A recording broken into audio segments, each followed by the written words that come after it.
Hi, Mom and Dad. I was watching the Today Show and they actually filmed our house, so I thought I would show this to you. Let me see if I could do this. Glenn is making fun of me. Okay, wait. Pause. Rewind just a bit. So here is the house. This front part is the picture that you sent us from Arcadia. This is the picture that you said is the front deck. Here's the back deck where we stand and take all the pictures. If you see right here, you can see the damage under the kitchen window. This is pretty much as far as they go. They don't show much of like where the sugar bowl is, but you can see the damage under the side of the house, and the siding is screwed up, and this house is sort of closer than it was before. Right there. There. Look at how, it's so sad. Let me just back up a little bit.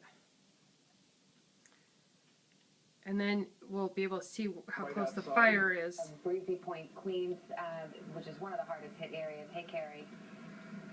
Hey there, let me take you right outside and look down here. And what we're looking at here is sort of a combination of that incredible storm surge that came in and rearranged the geography here, because such a wall of water built up by this tremendous arrival of Sandy. But at the same time, an additional complication here.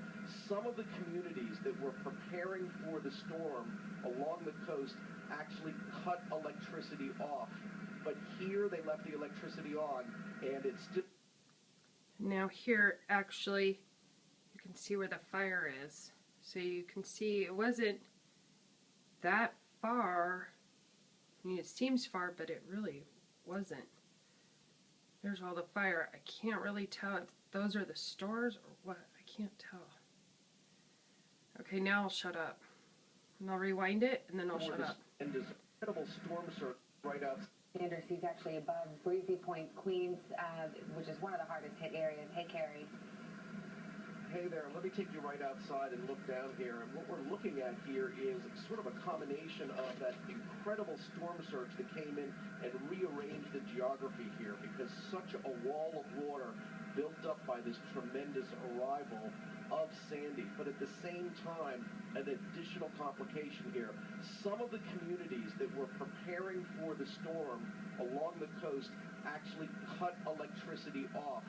But here they left the electricity on, and it's still uncertain what caused this fire. But as you see right in there, about 80 homes that were caught on fire, because the fire ignited one and then it began to spread. And of course, in the middle of the storm, there was just no way to fight that fire.